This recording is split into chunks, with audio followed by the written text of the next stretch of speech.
Nzayogera wano, I was inspired by segmento to start oba to refresh okitegera okutandikira ddala okuyimba.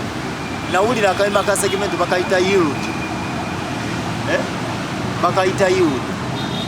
Ke kayimba ke nawulira nenzukusa omwoyo gwange oba okitegera. Kati essaawa eno bw'oŋŋamba nti segmento ava underground man, kiba kitegeeza ki? Abalina olugambo olugono tebalina mpisa, balina ettima tebalina kisa, bawalule balete mu makanisa balokoke. Abalina olugambo olugono tebalina mpisa, nti balina ettima tebalina kisa, bawalule balete mu makanisa balokoke. Mukama kyuse mitima, mitima gy'abakabaka giri mu mikono gyo Taata, kyuse mitima, mitima gy'ababaddu b'ekibi abajeemu bonna bonna beenenye. Mukama kyuse mitima, mitima gy'abakabaka anti giri mu mikono gyo Taata, kyuse mitima, mitima gy'ababaddu b'ekibi abajeemu bonna bonna beenenye.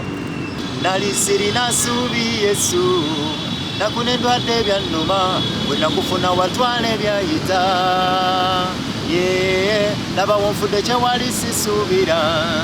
You're my blessed, kukaba bulamu malaving daddy ekisa kyo kimala. Kati kulokota mu malunguzi wone kalamata kulokota bokulokota endwadde ziwona kulokota omwoyo mutukuvu gwe maziga bulamu. Oya yenze kati oba nnyimbe ntya, wanyimusa mpa amaanyi, bulamu we bukalubye gwagonza. Nze buli bwe nkuyita erinnya eryo, byonna ebikalubanga ebbeera, Mukama bigonza nga ggoowa. Ate oba ne bwe nali nga nkwerabidde, Mukama tewannekulira, wasigala onnyamba nga bulijjo buli. Mulimu abatuyita ba devo-worshipers. Ebyayimba ebigambo biba magombe oba okitegeera, oba bye bayimba naffe oluusi tubikozesa oba okitegeera. Naye kiki ekyawula ebintu olwo kye bayita omwoyo omutukuvu? DJ kitegeeza ki? DJ bw'oyinza olowooza DJ bano ab'enguligo naye ng'ategeeza Deputy Jesus. Tulina ba Deputy Jesus bangi. Oluusi tukola kolaboni, oyinza okukola kolaboni n'omuntu nga tannalokoka, of which kino tukikola okusika bali okubaleetawa okubaleeta eri. Naye oyo oli ayinza okukubira agamba lwaki oyimbira abatannalokoka, lwaki omusana omuliro tegwegatta nanzikiza. Naye ng'ate tomanyi, kati bw'onoba togenze n'obabuulira bo banaamanya bati. Weebuuza obulokole kiki? Obulokole kino kivaawa oba okitegeera? Ogenda ogwesanga bw'olira abantu b'osise n'oleeta mu kkanisa mu ngeri efaananako bwetyo. Naye ebiseera ebisinga, era kino nsaba ekkanisa ekiyige, oluusi tulemenga nnyo okukomerera misumaali bantu bano abayimbe. Gundi Museveniside, gundi mugundi, gundi si mulokole. Bw'omulokole kiki ekyokozeewo? Okozeewo ekyokuyamba mulokole muno okupushinga music. Naye ate omuntu aliko okuyitibwa osooka n'otunuulira calling. Era nze ekyo kitunula nnyo ne bwe mba nga mpandiika ennyimba zange nti fine agenda owulira oluyimba luno mulokole, naye what is the message am I sending to the people? Kiki omwoyo kyayogera nange okwogera eri abantu nga tesinnakuba kidongo kirungi, nga sinnanoonya producer mulungi, nga sinnanoonya bintu birungi, sinnakola video esooka kutunuulira bubaka ki bwe ngendo sindika eri abantu oba okitegeera. Bubaka ki bwe ngendo sindika eri abantu? Omwoyo omutukuvu ayogera ki? Nti obuweereza bwo bwanjawulo okukola ki? Okuyimba oba okitegeera, okuyimba obuyimbi. Nti omuweereza ye muntu agenda okukeera ku makya afune okwolesebwa, afune ekigambo oba afune obubaka obw'enjawulo abuteeke mu luyimba oba okitegeera. Yensonga lwaki owulira nti ennaku zino oba n'emyaka emigiyise gyonna tubadde nga tuyina abaweereza abayimbi. Okugeza Maama Judith Babiri yali muweereza omuki oba muweereza omuyimbi, nti ayimbye ennyimba na ssaawa eno zikyayimbibwa mu makanisa. Kale ekyo kyawukana omuyimbi omuweereza n'omuyimbi awo we byawukanira, nti omuyimbi ayimba oluyimba n'ateekaawo. Kati nga bwe nkugambye, we are all gospel artists. Buli muyimbi akeera ku makya n'agenda n'afulumya oluyimba olw'eddiini aba gospel artist. Naye ate mu ba gospel artist mwe muli ba gospel ministers, nti omuntu asobola okuyimba oluyimba nga luva ku asimanyi bw'ono okitegeera naye nga luva ku ntikko oba nga luva ku namulondo ya Katonda oba okitegeera nti tuluŋŋamizibwa omwoyo okuwandika oluyimba. Kimanyi nti osobola okuwandika oluyimba omuntu n'aluwulira ne yeenenya n'alokoka. Omuntu n'awulira bulizi lyrics zewawandika n'agamba mutuufu neetaaga okulokoka. Naye ate ne weesanga nti oli awandiisa oluyimba kati oluusi ebiseera bino tulina endongo ezikuba ze tuyita endongo. Oli n'agenda n'afuna ki instrumento n'agamba kino kiyime oba nyenye emitwe. Kati n'ajja n'akola ki? N'ateekamu ebigambo awo ebisobose ebituulatuulamu awo. Ne mumuyita gospel artist. However much okubeera gospel minister tekitegeeza kuyimba nnyimba za mwoyo zokka, oba tekitegeeza kuyimba. Manyi abantu abasinga bagenda nebabuuza nti omuntu okuyimba oluyimba oluliko omwoyo kuba kuyimba luyimba lutambula mpola, Yesu osaanidde. Nsobola okuba danso wange naye ng'ate aliko omwoyo. Ebigambo byentaddemu oba byennyimbyeko nga bijjudde ekiki ekisa ekyenjawulo. Kati nze nina oluyimba lwange lwe nayimba baluyita mitima. Nga nti Mukama akyusa emitima. Oluyimba luno naluyimba nga abantu waliwo abantu bendaba nga emitima gyabwe mibi oba okitegeera. Omuntu agenze ajjeyo emundu akubye omuntu amasasi, omuntu agenze aluze munne oba okitegeera. Kugamba nendaba nga abantu balina emitima emibi, emitima gyabwe nga gijjudde ebintu ebitali birungi. Kati nemba nga nkola essaala eno weewaawo ng'ate oluyimba lwa danso era bwe nduteekamu omukadde ayinza obutalutegeera bulungi, ayinza otandika olutegeera nga nvuddeyo ku siteegi. Naye ng'ate bw'oba owuliriza ebigambo ebirimu ogenda ne weesanga nti siyimbye buyimbi oba saayimba buyimbi, wabula buli kigambo kye ntaddewo kitaddewo okusobola okuderivalinga message eri abavubuka. Kubanga omuvubuka bona omuteeramu kadongo kamu batono nnyo abajja okuwa attention. Naye era ajasooka awulire kibbanga anyeenya omutwe oba okitegeera. Bw'amala okunyeenya omutwe bw'omufunye otya. So bwekityo bwe kiri. Awo we tujja enjawulo oba we tufunira kye tuyita gospel artist ne gospel minister. Munnaffe alaba Church News TV Uganda ayagala okutegeera Strong Hammer ono yaani, amannya ge besides these of music ge galiwa, era abazadde be baani, era azaalibwawa era akulirawa? Mu bufunze mukwatira awo. Neeyaziza ssebo kusa buno n'abatulaba bonna Church News TV Uganda. Mukama bawenye omukisa. Amanya batuta Strong Hammer naye nga this is a stage name. Naye amanya gange agaddala tutibwa Musisi Collins. Musisi Collins omusajja muyigirize era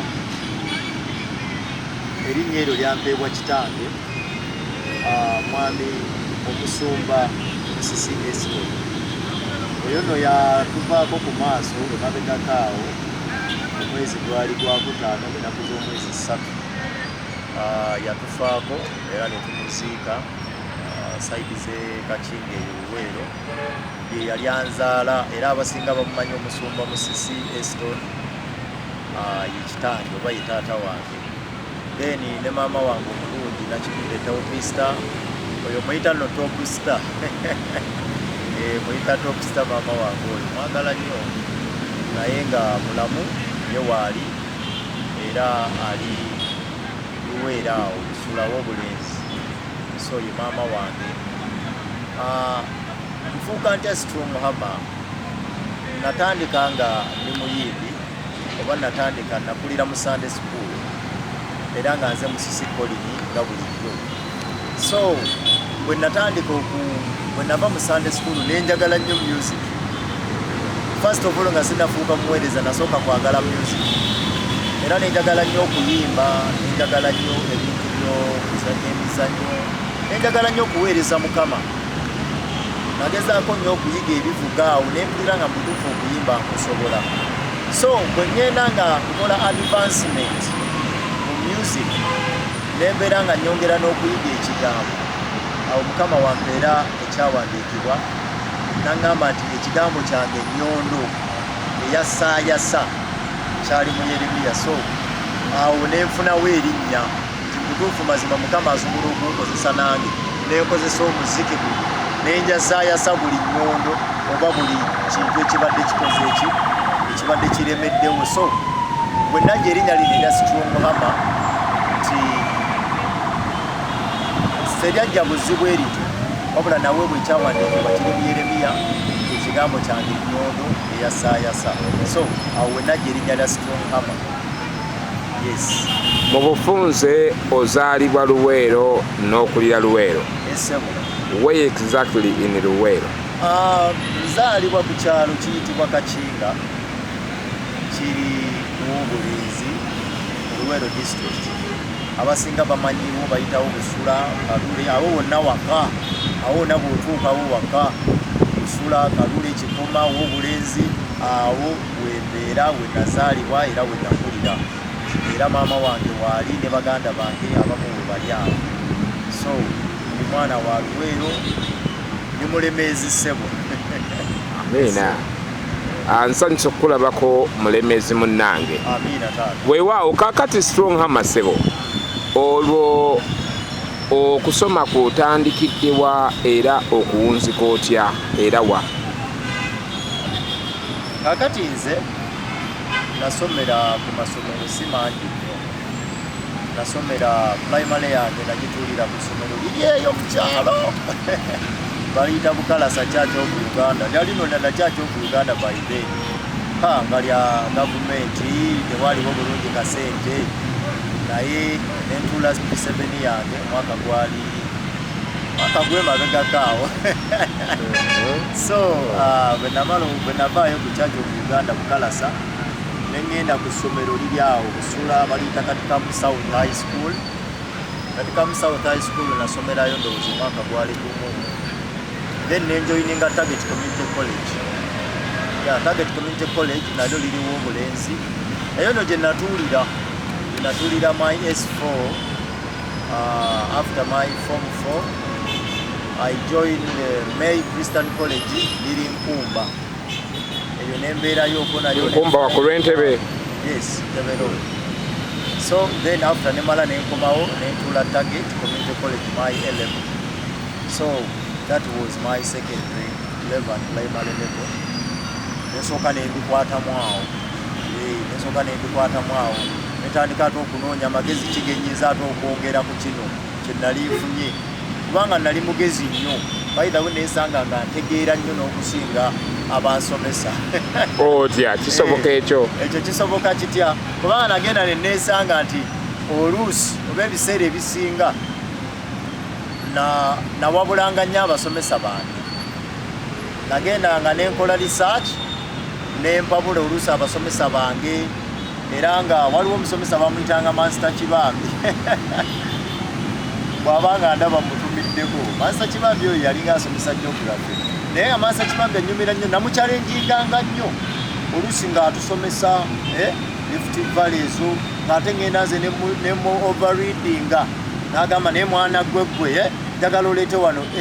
Kati bwe nalaba nga bye yansomesa byonna ate bye nali ndowooza era bye byajja mu bibuuzo ne ngamba ono ne bwe seeyongerayo gano amagezi ge nnina gamala. Awo ku level ki? Awo ne mmala ku 6. Era bwe namala okufuna USE certificate yange munange ne nnyingira ebintu ebirala. Ne ngamba gino emyaka kati egya university kangikolemu ekintu ekyamagezi era nenkomaawo ekyokusoma nensooka nenkita. By the way nsuubira mu maaso awo okuddayo nkole degree yange naye nga okusooka nensooka nenyimirizaamu awo. Kiki kyoyagala okutegeeza Strong Hammer omuntu akutte emyaka gye 3 ku 5 okugenda ku university okusoma aba talonzeewo kyamagezi. Kakati tulina kye tuyita kyogera etya, buli omu alina kyayagala. Tulina different visions and dreams. Kyoyagala ofuuka si kyenjagala okufuuka, oba okitegeera. Ate nange kyenjagala ofuuka ate gwe si kyoyagala ofuuka. Kati gwe mwana gwe tokera ku makya noga nti gweokooyo okusoma, ekyo kirala. Naye ate nze nganze okusinziira ebirooto byange bye nnina, nalaba nga wentuuse wajja kumala, oba okitegeera. Nsuubira okuddayo okwongerako kye mmanyi mu bwangu, kubanga byonna bye nali mbala byonna ngenze nga mbikola. Kuzaayo nga kimu oba bibiri era bye mbimalira bwenti kakasa nga nja kuba nzirayo ku ssomero ntandika yunivasite yange, naye nga saawa eno nawummulamu saakawummulira ebbanga. Olwo bw'omala okuwummula ebitabo okwata ki? Bwe mala okuwummula ebitabo ngenda bw'omanyi Uganda kuba kuzoganya. Natandikirawo okuzoganya awo kunoonya ku ssente, kale nafunamu sikasite nti fiizi zagenda ne zikendeeramu. Kati fiizi bwe zikendeeramu nensalawo eyimbe okuzinoonya, okitegeera okuzinoonya, kubanga nagenda nentawaanyizibwa nti ne bwe natuulira senior 6 abantu baali tebannamanya bulungi okusoma kuno kutambula kutya, oba okitegeera. Abakuwa amagezi bwe weebuuza ku baasoma busomesa asoma kino, buli omu ng'akuwa amagezi okusinziira ku kyoyagala. Kyokka nga ate nze nina kye nali njagala ng'omuntu, naye nga buli gwe nkitunuzaamu andaga ng'ekitalina makulu, oba okitegeera. Kati gwe siyinza kugamba nti naawe koma mmekaaga, gwe kiki kyoyagala ofuuka, kyoyagala ofuuka ky'oba ogoba. Naye ng'ate njagala nkujjukize nti si buli asomye nti ali bulungi, wabula ate si nti buli ali obubi nti teyasoma. Oba okitegeera. Kati ekyo kikola ati yo own risk. Ekyo kikola ati yo own risk. So Strenghammer, ku bazadde bo maama ne taata wasinga kufaanana ani okusinziira ku lugambo lw'okuzoowulira? Mazima go gali nti ebigere byange ne maama akyogera mu byafaanana nnyo ebyataata. Ebigere byo? Taata wange namufaananako nnyo ebigere n'engalo zino empanvu. Taata wange yalina engalo nga mpanvu nga oluyi ne lunoga. Naye ate maama wange namutwalako bulungi. Oli musajja omubalagavu. Nze maama wange kye nasinga omutwalako bulungi. Maama wange abantu bamwewuunya, munange nali myaka nga 5 egy'obukulu, naye obulungi bwaliko mbooko nnyo. Kati tondaba wano ku nnyiriri ewaffe teri yakola ki, yakyama, ffenna twagenda nga tumuggyako obulungi nga kitalo nnyo, kiri kirala nnyo muganda wange. Ku baganda bo bwe weetegereza obulungi ani yasinga okufaanana ennyo maama? Nze. Igwe? Nze. Sifaananye maama mulala n'amufaanana. Bugambe nga bwondaba obulungi. Ate kati nkulimbe. Ekyo kyekyasinga okufaanana ku maama. Wabula taata wange namuggyako bigere n'engalo mpozi n'obuwanvu. Taata wange yali musajja muwanvu nnyo. Pastor Musisi bangi bamumanyi mu kibuga, bamumanyi musajja waalinya. Ebiseera ebisinga abantu abasinga obungi abandabanga olwakalevu kano banfaananya nnyo mmoze lw'enjiro. Era emabegaawo twafunangamu obutakkaanya. Nabangamba nekoli ebintu byokola ama naawe si osobedde oyagala kufaanana leediyo buli kyokola obuwanvu obutini bwonna sikutegeera. Naye ng'ate ng'ate oluusi nze ng'ate ndaba nenga oba atamufaananamu bulungi, nga ndaba nga atamufaananamu bulungi, naye ng'ate abantu bamufaananya nnyo ndowooza oba olwakalevu kano. Omanyi n'ebirevu bino si buli omuntu abimera. Ebirevu bino kiva ku ky'omuntu okumera ebirevu. Ekyo kirabo kiva eri Katonda ng'era okuyimba. Si buli muntu asobola okuyimba. Okumera ebirevu nayo talanta eryawo. Mukama Katonda olaba bameka.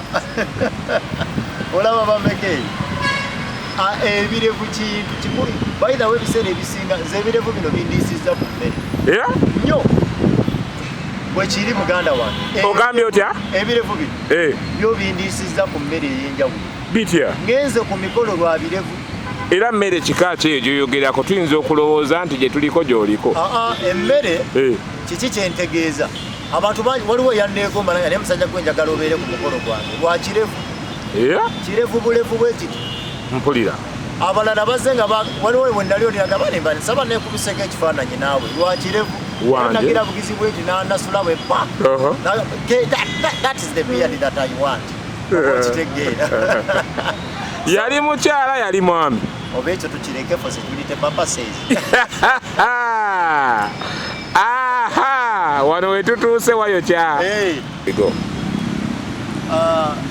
Olugendo lwange olw'okuva mu kyalo lwono terwali lwangu kubanga embeera ye yandeeta e Kampala. Etya? Embeera yandeeta e Kampala. Nava mu kyalo mukama wange eyasooka nga bwe nakugambye nti bwe namala emikaaga ne ntandika okuzoganya. Kati nzoganya ngenda ngwa ku mulimu. Nafuna kampuni gye nali nkolera nga ndi mulokole naye nga nnoonya kasente oba okitegeera. Kampuni eno esiba mipiira bagiyita oba njogere gyogerere kino bagiyita 40bet. Efunye akalango ka bwereere. Bajja kunsasula manager Bowazi Nkubaani. Otyo? So natandika kolera 40bet. Kati 40bet nagikolera emyaka gyawerako emitonotono. Oluvannyuma nga naye ndi mukyalo nga nkyali mukyalo eyo eruweero. Kati bwe nkolera 40bet ne mala ne njivaamu bangoba olw'ensonga ezigwa teziraze nga bw'omanyi ebya ssente. Kati ne nkomawo ewaka ne ntuula. Bwe natuula ewaka ne ngamba naye sigenda kubeera wano kufa bwavu. Kanenye ki? Kanenye site. Nyingira ekibuga Kampala omwaka gwa Kampala ye mbadde sinnamalamu nnyo bbanga ddene. However much nabeeramuuko ng'omwana. Ng'obeera wa? Era naani? Taata wange namuŋoonaawo. Naye taata muto? Taata wange yennyini nga tannafa. Naye kati wano wenzijidde ng'omusajja eyeetongodde natandikira Nansanaawo bayitawo Ganda. Ab'Eganda mbatumiddeko nnyo.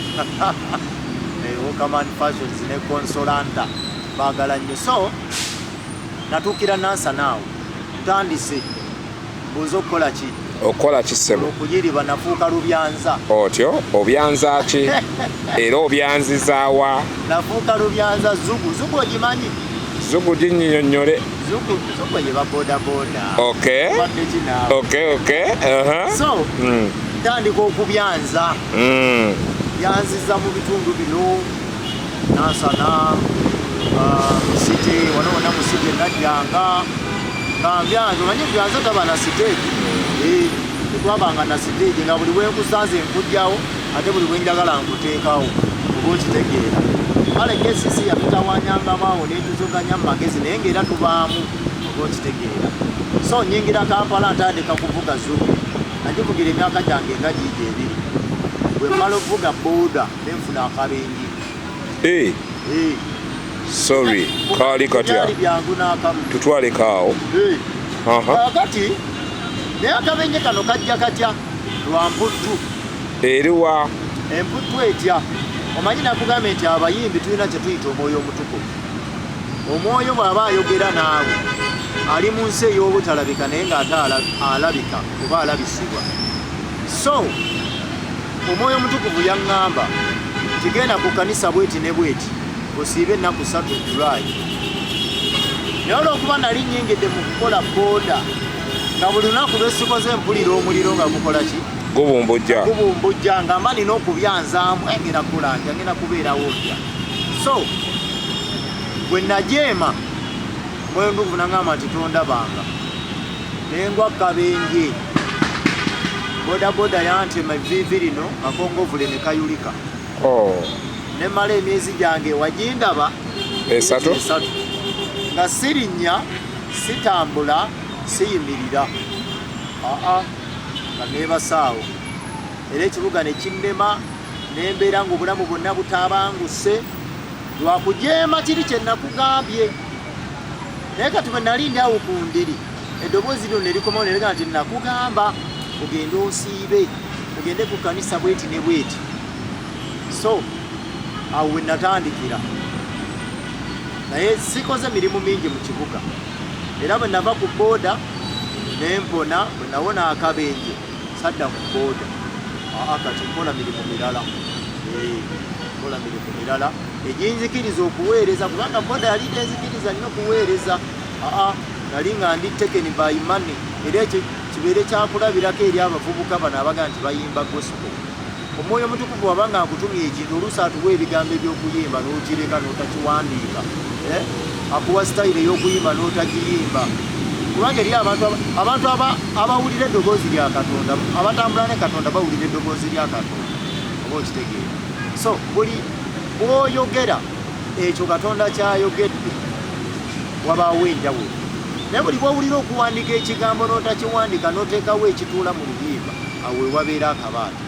So bwentyo nenva mu byokkola oba nenva mu bya booda nenzikakkana awo nentandika kudda bwe nawona netandika mulimu mulala kati bwentyo bwe natandika.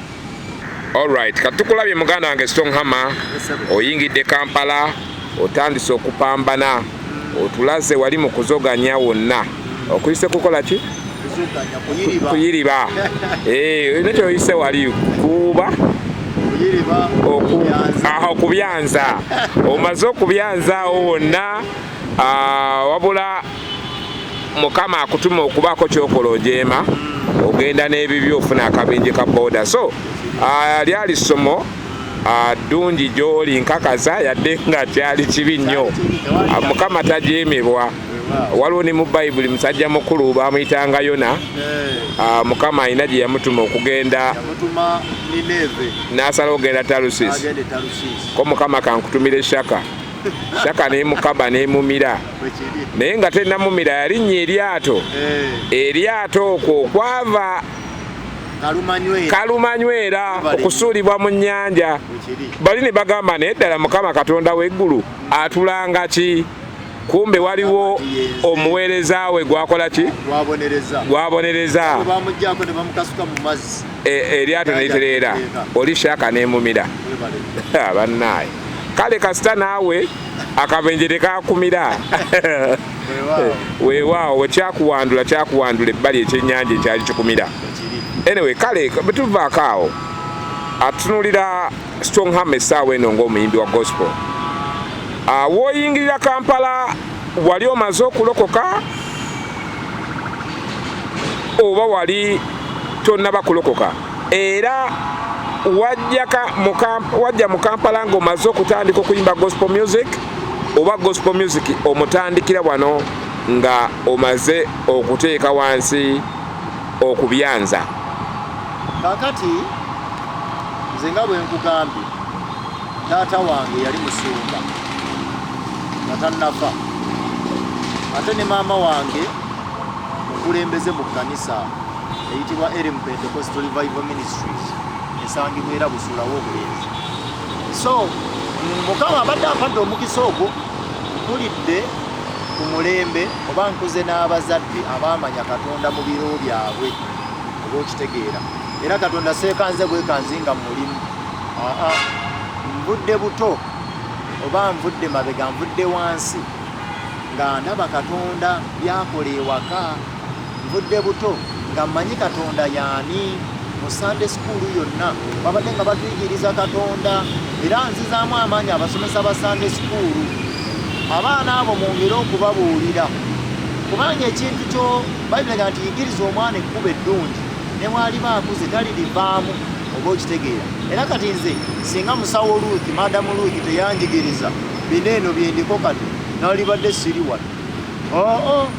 Naye twakula ng'atugamba mwana gwe omwana tabba, omwana tavuma, omwana tavuma banne mbu kirabe, omwana tafuka ku kkubo okitegeera. Bwe tugenda nga tuyiga ne maama Musumba Kiseka naye yanjigiriza nnyo yatuyimbiranga akayimba ng'agamba nti waliwo akayimba ke yayimbanga nga sekalotera yewuyo omulungi gwe ŋŋamba ensolo embi yamulya litusa kufa nga nkaaba. Akayimba ako kanyumiranga nnyo kubanga yali ng'atunyumiza omwana ono Yusufu gwe bayitanga Sekalotera. Ebyo bino emboozi za mu Sunday school kati gwe ate aliyo tozitegeera. Naliyo nzitegeera okujjako n'atulaba. So kati gwe atulaba teyazimanya. Naye nga batunyumiza kuga neekula nga ndaba omwana ono Yusufu baabi yalina ekirooto kye ne bamusuula mu nsolo taata we n'akaaba nga amaziga enkya n'eggulu. Oba okitegeera kakati ekyo neekula nga mmanyi nti omwana yenna omulungi akula amanyi Katonda. Oba okitegeera era nze nze omu kuba abeeranga mu Sunday school nga ndi active kuva butuuze mbadde active okuyimba kuzannya mizannyo ebyo nga mbitegeera bulungi nnyo. Ffe twazannyanga ng'Abayusufu anointed band ebiseera ebyo nga tuzannyanga Abayusufu Bamaliya. Oba okitegeera Baby Jesus ku Easter. Oba okitegeera kugamba nkuze nga ndi mu kkanisa kati okutandika okuyimba ebya serious omwaka gwali gwa 2013 myaka 10 miramba nje maze mu kisaawe kya kuyimba. Omwaka gwali gwa 2013 we natandikira okuyimba ebyange oba okutandika obuweereza oba okuyimba independent. Era nafulumya akayimba nga bakayita Tondekangawo Yesu kadda katuwe mwakapera tuwulire. Akayimba ako kagamba nga bwe kati Tondekangawo Yesu tondekangawo gwe mulokozi guno omutima ebikutengula nkumu tondekangawo. Byabanga ssaala kalimu essaala eyo mwasaba Katonda nti tondekangawo. Mwalimu Pate yagambanga nti manyi nti okwambala mmini n'obwenzi nkola za sitaani lyekkuba erigenda mu geyeena nsabye olizibe. So yeah nava butonga nnyimba era nga mpandiika ennyimba kati 2013 nentandika okubeera nga nzijayo nga nsaba akapapula nga mpandiika akapapula nsaba kuyimba yakayimba awo ng'orekodinzeeyo nga sinnamala kulikodinga emyaka egyo ng'ojjawa kulikodinga ng'owandiika erinnya kapapula nga mpandiika erinnya kapapula Blaza Kolini eyimba lumu bakuyita n'olukuba live ng'ogenda okaaba nga bwe bakuyita oluyimba live nga luyimba live nga bakubira ennanga obanga n'ennanga tekuli. Oluusi waabangawo ennanga oluusi yabanga ngoma. Waliwo omusajja bamuyita Blaza Kiddu oyo no yankubako ne kumpi ezakyate ng'ova ku nnooti nga siva ku nnooti akuba eŋŋoma ate gwe oyimba birala. oyo ekyankubya oluyi omanye ekkanisa zedda zaabangamu kye tuyita management. Kati nagenda n'enzijayo ennanga kwolwo nga simanyi gikuba yansanga nnyiga bwe nnyimba duluduluduluduludulu byennyimba byanjawulo n'ennanga nyize byanjawulo ngitadde masannyalaze zibiridde mbu nsinza nawulira luyiko mutebe paba Blaza Kiddu ajjayo ennanga Blaza Kiddu bamuyitanga Blaza Kiddu ali South Africa. Tumutumiddeko Blaza Kiddu mutumiddeko nnyo muganda wange taata mulamusizza. So nangamba nakugambye okujjayo ennanga naye nga nze kiri kye nnina mu nze kikola ki kibanja kinsindiikiriza era ndowooza omwaka gwali gwa 2015 naye nti oluyimba lwange olwasooka olwo lwatondekanga bwe naluyimbira emyaka 2 nyimbirawo puleyini otyo nendukwata nendirikodinga ate kati awo nenzirayo okusoma okitegeera kati nemala ebbanga ddene nga sirikodinga so ngenda okuddamu okutandika olikodinga music ali macuwa omwaka gwali gwa 2018 netandika okulikodinga enyimba zange natandika na Hosana bikabalira Hosana enyimba mitima mugambe enyimba endala nyingi kulukuta vanity fulumiza mwaka guwedde 2023 paka ate bwentuuse ku luno lwenkadde 2024 bulijjo your first time in studio kyali kitya era yali producer ani era studio ki? My first time in studio kyenjagala okugamba nti it was like a miracle kubanga by the way let me give you a challenge nti nze muyimbi abadde avo oba yava mu buto nga nekkiririzaamu kati nagenda nentegeka concert 2018 nga tuyingira 2019 nga tuyingira 2020 oba okitegeera nagenda nenkola oluyimba baluyita mugambe 2018 kakati nenkola show oba tuyite concert awo mu covid awo kakati bali bagamba jukira covid time tewaliyo gatherings kati neŋŋamba bannange nkoze ntya nga mpulira nina ekimmanja oba okitegeera so neŋŋenda neŋŋamba ngenda kukolayo show kati nina mukwano gwange bamuyita Zavi Nation producer Zavi kumideko nnyo big up yourself oyo gayi yankwatako nnyo Ride up on yourself, Zavi Nation. Thank you so much. How are you doing, bro? Yeah, Zavi Nation. Kakati nangamba no hama oli muyimbi wa amaanyi ojja kuyitayo ku church tuwulire engeri gy'oyimbamu acha nali ngenze kumusaba nkubireko ennanga ku show kakati bwe ntuuka ku church gayi n'akwatamu ennama nangamba soko yima akayimba akasoose nenyimba Hosanna nawuliriza lyrics nangamba yimba akokubiri yimba akokusatu nangamba no kyetuba tukola let me talk with my brother in a studio bamita Alpha kanyogere ne Alpha ngenda kukolera ennyimba zino ku busente obutonotono actually yasooka nakumpa offer luyimba lulamba bwereere okitegeera omuyimbi gwe bawadde offer nakeera mukubira zijje saawa mmeka jangu eja neeta nekeera mukubira zijje saawa mmeka oba okitegeera so Zavi Nation nampa akayimba akasooka nenkakuba so mbadde nga nkola naye projects zonna. He is a very good artist. So bwe natandika okubeera serious in the music. Now, your very first time in the studio, in the recording studio, share with us your experience. The experience was not teyali nzibu nnyo naye era nafunamu challenges ng'era bw'omanyi okuyimba oba okitegeera ate ng'obadde toli used kuba kankubulire nti engeri gye tuyimbamu ku nnanga oba ku church live music is very different from recording oba okitegeera abaana ababeereyo babakubirayo n'empi mu studio nga nze kuyimba bakuba bakasitoma ate ogenda kuyimba mu buyimbi bakuba ne bakasitoma mu studio lekale naawe kututiisa kutandika kuyimba otutiisa kutandika kuyimba oba naye oli agezaako okulaba nti tafulumya kintu kigenda kukuswaza ate nakutta maketi ya studio ye so njagala nkuwulire nti na voice ng'oluyimba ennaku ezi 2 najja nenyimba nangamba ddayo biyimbe bulungi okumewo enkya olira sewo nga si muzannyo nenzirayo nenziramu Zavi Nation olwo studio ng'eri ludda wa studio era nayo yali Luweero baali bagita AK Records naye kati yakyusa ali Makindye and he's making a project very soon agenda kugulawo studio ng'eri international bagita Hybrid Nation ogirinde ejja kujja ku simu yo obere ng'osobola n'okwerekodingira oluyimba luguwe nnyini ako kalangu njagala mwetegeke akireeta muganda wange Zavi Nation so bwentyo bwentandika okuyingira music kati bwe mala okulaba nti ebintu bino bisoboka netandika nange okubeera nga nkola ki nga nteekamu kasente ntandisa okukwatawo peni serious okitegeera nenkwata peni awo serious bintu nebiina nga bitambulira ddala bulungi. Amina wetwogerera essaawa eno Strong Hammer alina ennyimba nga mmekolo? Strong Hammer nina ennyimba ziri 11 n'ennyimba 11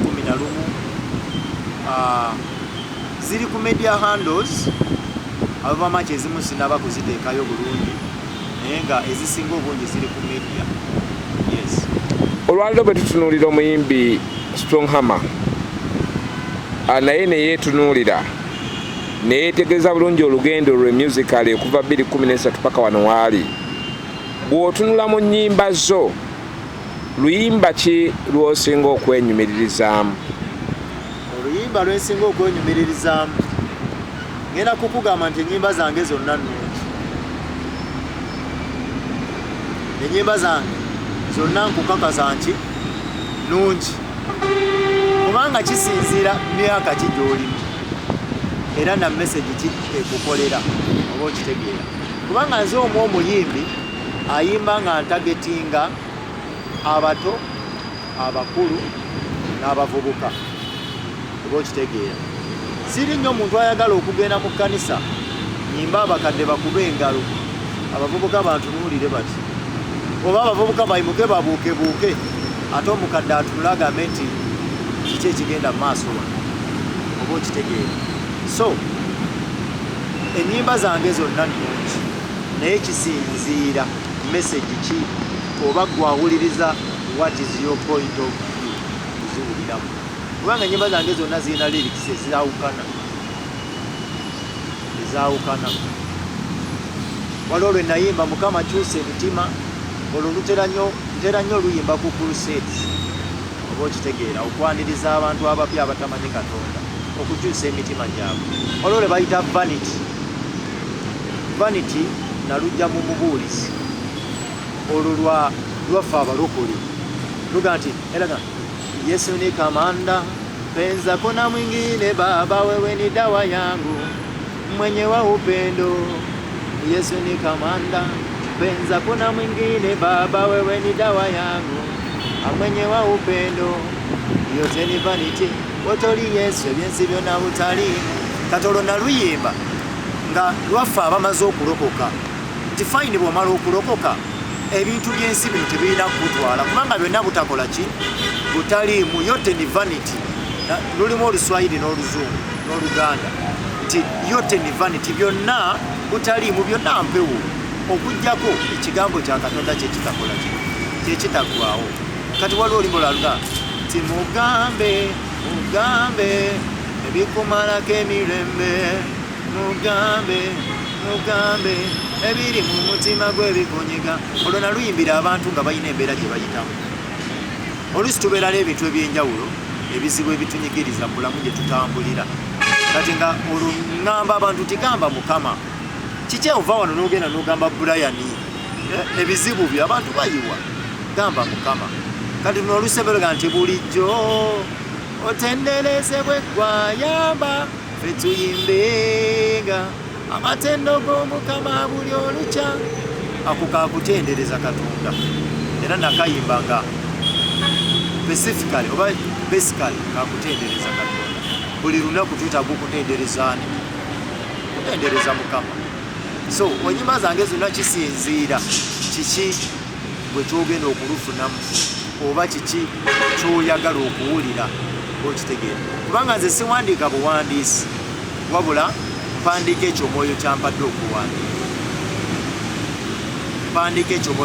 okuwandiika, so ebiseera ebisinga tuba n'embeera ze tuyitamu. Kati oluyimba lwange olwa bulijjo nali nga nduwandiika, natuulawo Omwoyo nampa ebigambo, era bwe olwo nga lutandika lugamba nti yenze kati oba nnyimbe ntya, gwanyimusa mpa amaanyi, bulamu we bukalubye gwagonza, na buli bwe nkuyita erinnya eryo, byonna ebikalubanga eppeera, Mukama obigonza nga ggoowa.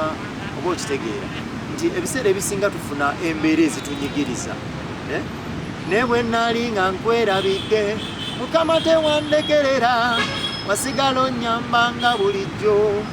Oba okitegeera. So ennyimba zange kisinziira paati ki gy'oyagala okuwulira oba kizibu ki ky'olina.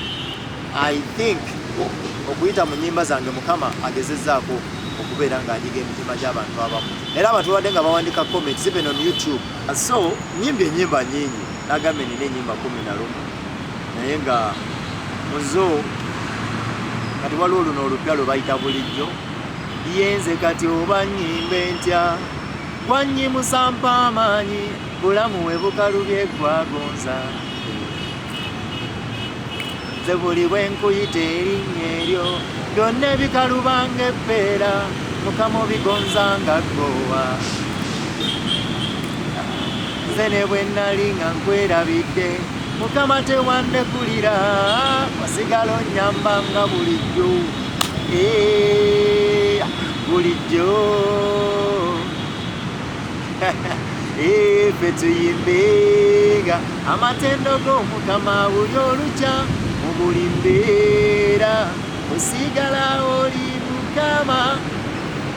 Mukama kyusa emitima gy'abakabaka, anti giri mu mikono gyo Taata. Kyusa mitima gy'ababaddu b'ekibi, abajemu bonna beenenye Mukama. Kyusa emitima gy'abakabaka, giri mu mikono gyo Taata. Kyusa mitima gy'ababaddu b'ekibi abajeemu bonna bonna beenenye mu nnyimba banyumirwa kidongo tebagala bigambo amise ne mu makanisa banyumirwa kigambo tebagala kalagati mukati kulukutamu malungutuwone kalamata kulukutamu kulukuta embadde ziwona kulukutamu oyo mutukuvu gwe masiga bulamu okitegeera akuba kayita kulukuta bwe balina olugambo olukono tebalina mpisa okimanyi abantu bano bakubira amasimu owaayi ndi mu interview bannange abaana bano tofaayo mwagala kulya nte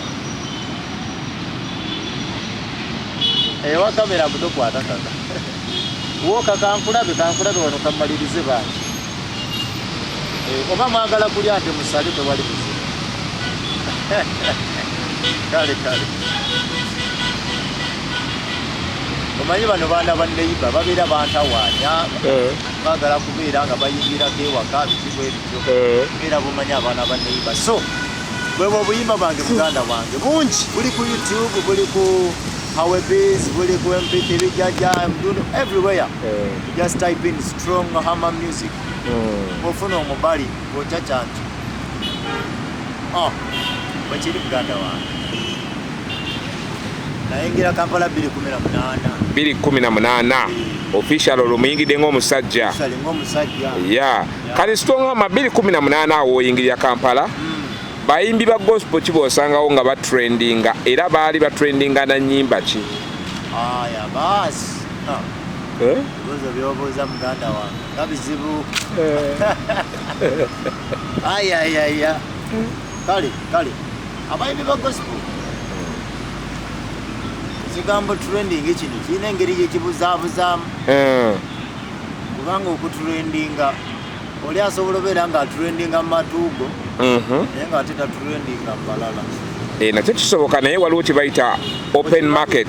Yes, there is open market. Kati bw'oyingira ekibuga Kampala olwaleero toyinawo essaawa eno 2:24 bw'oyingira n'otambula Kampala n'oyita mu Kampala n'oyita mu Katwe oba n'oyita mu wali bayita batya Kibuli oba n'osala n'odda eno mu Kasubi oba n'odda mu bifofofo obuli bize mu Kampala tosobola kutambula n'otawulira luyimba lwa Ntaate Kyeza ne bwetaba radio jadduwulira ku library oba ojadduwulira ku loudspeaker. Kati kiri bwe kiti bwe nayingirira Kampala waliwo omusajja bamuyita John Mary otyo yalina akayimba I thank you for my life Nsima Nsima akifa bakula waliwo n'omulenzi baali bamuyita Dani Wizi Dani Wizi nga alina akayimba ninataganya oyo sitaani kungoba gobagoba sitaani akawulira akasimanyi babumanyi segmento bayita we segmento oyo muyimbi wange man guy I love you segmento so much oyo segmento yayira luyimba ki segmento musuubira birungi byere suubira binenenenene sendi mutwe nina Yesu nambeewo oye najayiza omumanyi. He is a big man, he's a good boy. By the way, I love him too. He's my friend, he's my brother. Segmento, we love you so much, bro. Big up on yourself. That guy attracted me so much in music. Segmento pulled me. By the Segmento, y'omu ku bayimbi ba gospel abayimba ng'alina kyayimba. Yes. Yadde ng'ennyimba ze ziba ne vibe eri nice. Yes. Rhythm ebeera nice. Always abeera ne messaging eri nice. Ate oyo guy ayimba ebyawandiikibwa alinga nze. Alinga gwe? By the way. Kyensinga n'okwagala ku Segmento fena tuli balungi. Mwena muli balungi. Naye mweyagadde 2:24 muli balungi mu kuyimba mu ndabika. Bwedda kyogamba ekyo. Akubasingako olubuto naye. Segmento alina olubuto. Segmento sebo kati alinamu akabuto agenda ate ne kale eno kale namukola opposite. Segmento nga ndabanga alina 6 pack omubiri guli wamu. Ogwange guli wamu naye ate togenda wala. Segmento sebo wajjamu essaati wazzi. Nemulabanga jemwe sati nga omubiri guli wamu kale katugende kiveeko ekyo katugende ku kirala. By the way, we skipped about this. Who gives you inspiration to be doing gospel music? Sedimento. Wow, that's so beautiful. Ride upon yourself, my brother Sedimento, once again. Yes. May the Lord God continue using in your way. That you're doing is real. Keep doing it. We do believe that God will be continue blessing you day by day. Amen. For blessing other souls in Jesus' name. Man. Pray for you. We wish you well. Era nina benawulidde nga bagamba segmento simanya netayita sikutesa simanya baba magombe. Those guys sijja kwogera kisuka. Anayogera ebintu ebyo. Mwebereremu man. Kiriyalinga soko kiriyalinga empewo. Anayogera ebintu ebyo. There is a guy. Actually saagala na kumumanya nnyo. Saagala. Naye muyimbi. Sina muyimbi mbu musumba. Wawa. Ngambe saagala na kumumanya nnyo. But guy came up. N'agamba nti segmento Titus Kutesa Negabi Ntate. These people are coming from underground. But from underground wabamanyi otya. Nti gye baba. What bayogera? Bayagamba. Oh my God. I think I've been moving actually ku TikTok na buli wamu. Those people era tebava wa Katonda. Kati gwe abo benagambe ba deputy Jesus man. Abo deputy Jesus. Balaga nti batuukirira be bagenda mu ki? Muggulu naye whatsoever.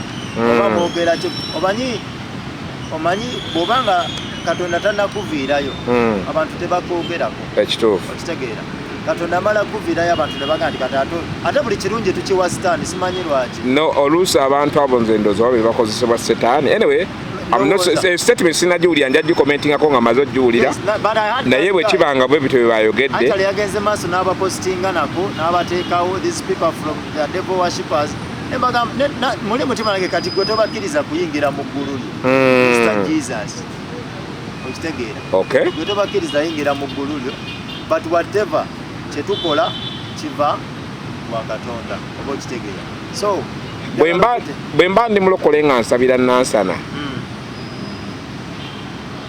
ntegeera ddi nti naawe osabira nansana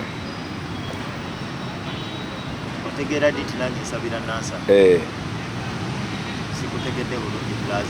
bwe mba ndi mulokole nga nsabira ku worship house enansana nenzija nenkusanga wano nenkugamba bugambi nga tolina kyoŋŋambye nenkugamba nti strong hammer nawe osabira ku worship house enansana kiba kitegeeza ki maybe kiba kitegeeza nti wayinza okuba nga waliwo kyolabye munsi oba ekigambo kyenjogedde oba kubanga ebiseera ebisinga let me tell you amafuta goowa ekitiibwa gobeera kitegeera oba geega kufaanana kati osobola osanga omuntu nga ayogeranga pasita Kayanja ayogeranga pasita Bugingo abuuliranga pasita Bugembe era osobola naye okusinziira ku njiri y'omwami ono alabika ava wa pasita Tom kitegeeza nti omanyi pasita Tom bw'ayogera kati ne bano abatulaga abava emagombe bateka okuba bamanyi ab'emagombe bayimba batya n'ekirala nga baba babalabayokko okitegedde gyebali kuba tosobola laba gy'otaali kuba kaakati bwe gamba nti strong hammer osabira nansana obukakafu mbulina kitegeeza nakulabyeyoko ku sande n'ebifaananyi n'ebikukuba nabaddeyo fembi twabaddeyo kakati abasajja bano n'abakazi balina okwetereza anyway statement sinagiwulira nsosa gifuna ku ggwe naye tujja kgenda mu maaso n'okuba nga tubinoonyerezaako njagala okutegeeza ensi n'abantu tuleke kuwa birungi sitaani si buli kirungi ekiba kiva magombe omuntu atayimbye kwepinja atayimbye kukunama oŋŋamba ota nti navudde wa sitaani oba okitegeera so bairawo ebiseera ebisinga tujja kwekanga nga abantu bafunye ebigenge eby'omwoyo kwogera ku basajja ba Katonda kuba Babule gamba eta touch not tokomanga kwoyo bwe nafukako amafuta ekyo kiba kitegeeza nti nange ngoberera omuntu ava wa underground kyokka ate nze ndabe Katonda nga nkozesaako eri abantu gamba n'abo abaana Mukama abasudde tulaba wabula olw'okuba nti bo babeekanze bwekanzi wano tebaagala kuwagira abantu tebaagala kukwasisaako bantu very many people are there down hustling with the music okitegeera very many children are hustling with the gospel music baana bali balwana n'omuziki naye kati bwe banaabotola oli agamba nti oli akwambika ekikutiya lwaki kubanga gwe tobaddeyo nga bateekamu force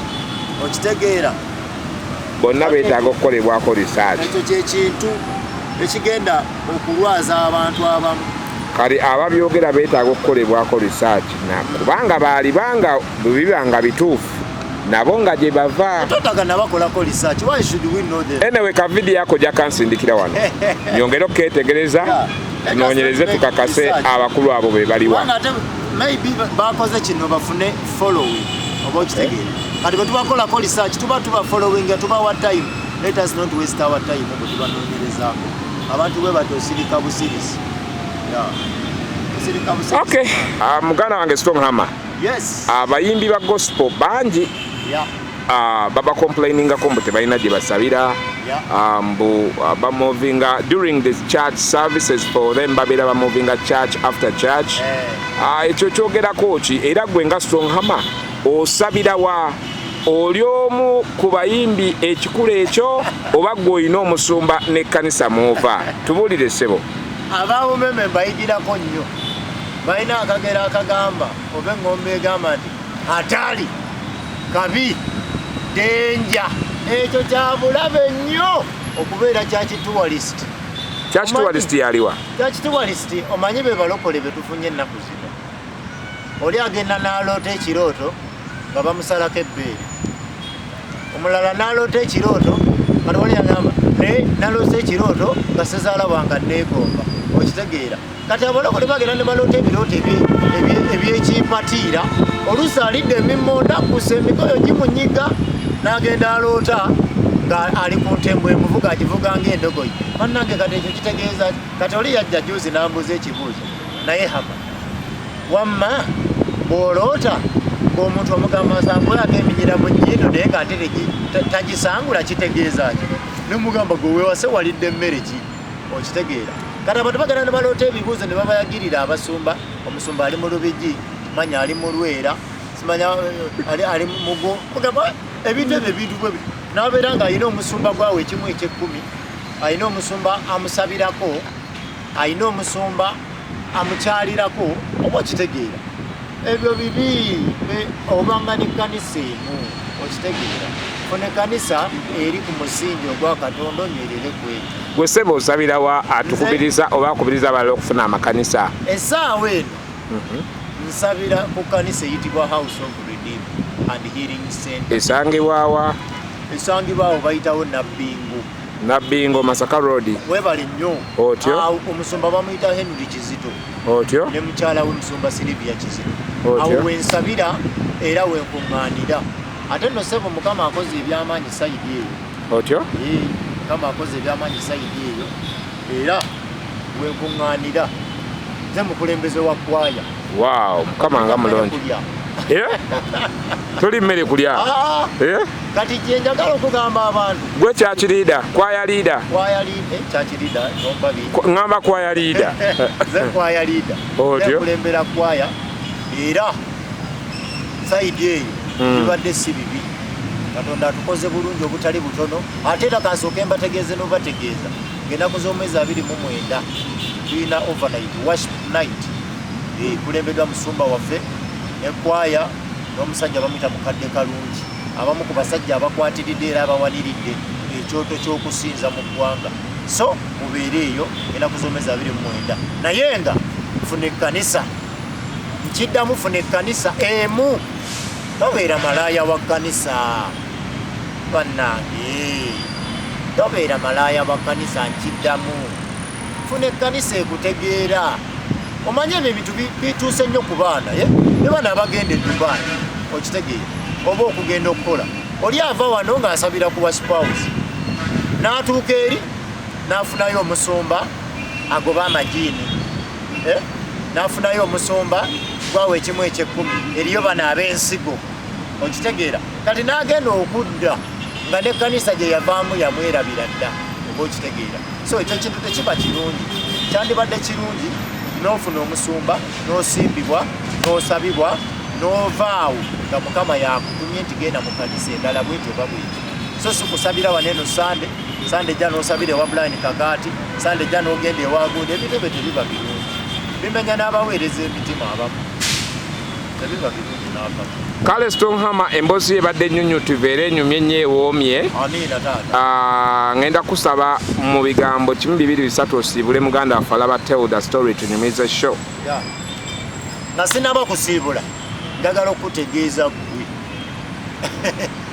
gwe gwandaba kwata essimu yo smartphone ngene eyange genda ku YouTube katikati nga ne interview tennaggwa genda ku YouTube oteekemu bulijjo akayimba kano kapya nakakati ennaku 9 emabega kalina views kagenda mu 5 kayimba kalungi nnyo abantu bakaweeredde obujulizi mugete kannaweza na weeks mmeka kali mu nnaku 9 naye abantu bakaweeredde obujulizi abantu bakoleddwa bulungi akayimba kayitibwa bulijjo oluswayiri omuswayiri aga nti kila siku okitegeera kayimba kalungi nnyo kanyiza emitima gy'abantu bantu baweereddwa omukisa waliwo n'abampadde ku ssente waliwo ankubidde ku makya sobo leero nanteerako akasente nangamba banne mwana gwe wayimbye oluyimba mukama akuba omukisa so kayimba kalungi nnyo mbadde nkusaba nga nkwegayirira gwe alina omwoyo gwa gospel gwe ayagala okulaba nga tugenda mu maaso gwe ayagala okusupportinga gospel industry genda subscribinga commentinga tekayo ka comment share the song on your status TikTok and everywhere awonja kukubira bukubizi saluti nga meti wa madala gwe chali wange amanja bampita Stronghammer ndiyonzeka omuyimbi wa gospel ayina erinnya eryo mu Uganda genda okinoonyereze kulu ate nga ziva eryani eri Katonda so nga mbasiibula njagala okubategeeza nti Yesu lwekkubo n'amazima n'obulamu by the way abatoba nga tebannalokoka olwo batoba nga tebannalokoka banyumira bunyumizi by'ekirokola awo njagendako manyi bayimba njagala okutegeeza nti Yesu lyekkubo n'amazima n'obulamu so make sure tyolokoka omanye Katonda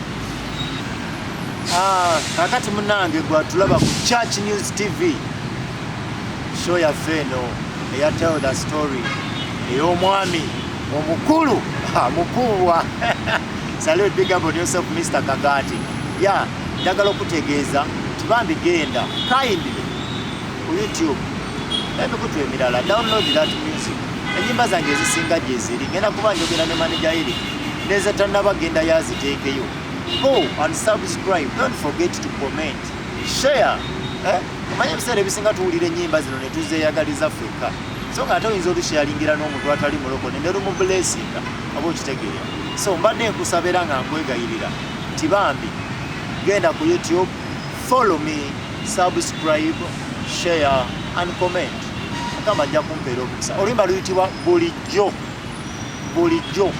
ate bw'onoomala ekyo ngenda kubanga Mr. Kagaati ajja kubayisizako enamba yange ku screen awo you can join me on my WhatsApp nembeera nga ompa your favorite verse oba favorite part mu luyimba olwo tugenda kuba nga tukola akalulu maaso awo